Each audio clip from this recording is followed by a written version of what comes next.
আমার স্বামী রাবণ রাজা সীতাকে কাটিতে অশিখানা তুলিলেন।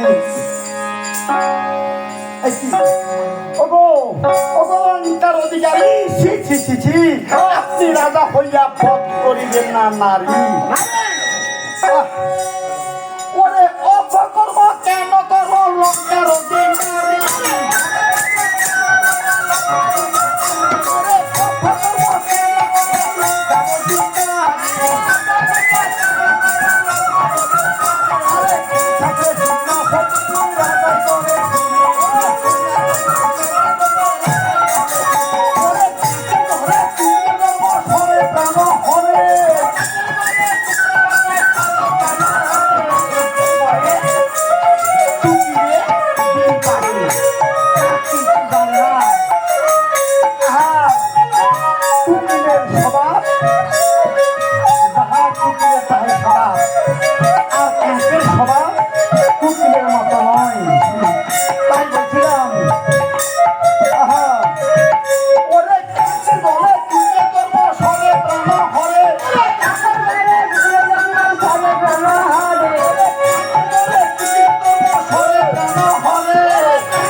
কত জল কিন্তু ভেঙে মনে করে এই যে কুয়াটা হইল একটা সাগর।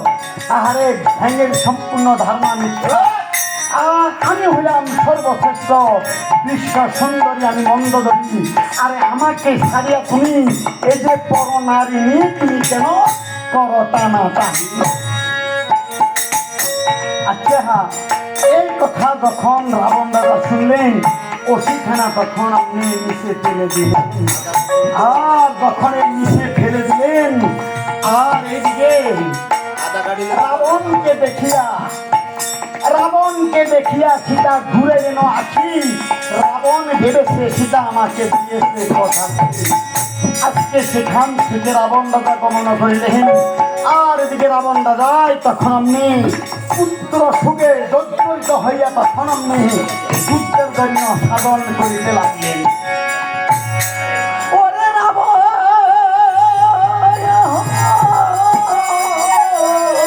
সাজে ডঙ্কা বাজে,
কহিতে লাগলেন,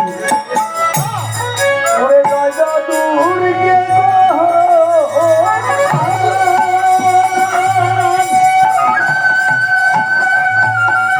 ও তুমি ত্রিজগতের মাতা, ও আমায় হৃদয় হইও না। ও জয় জয়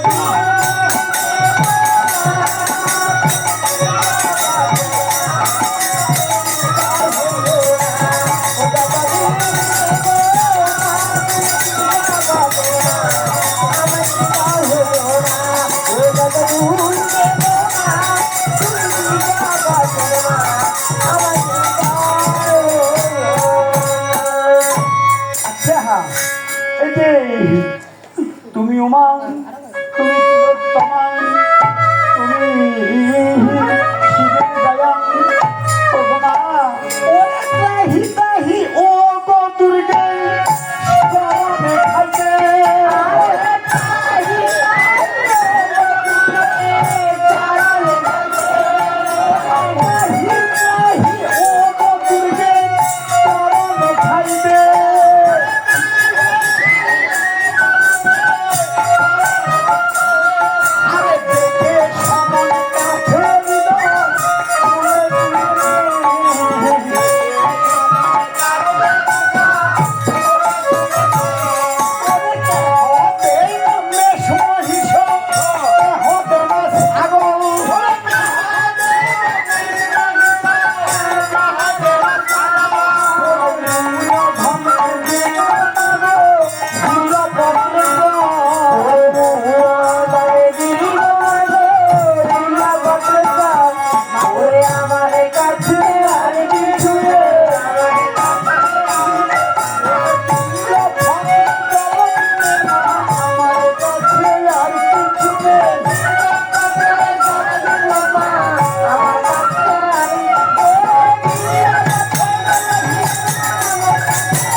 সমর ক্ষেত্রে গিয়ে তখন আপনি ধনুকে টঙ্কার দিলেন। আছে এই যে ধনুকে টঙ্কার দেওয়ার কারণটা কি জানেন?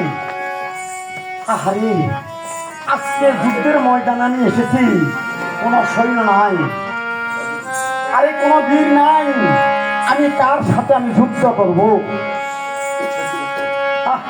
বুঝেছি, আমার ভয়ে সবাই কিন্তু এই যে ভয়ান্বিত অবস্থায় কিন্তু ঘরের মধ্যে কিন্তু লুকাইয়া রইল।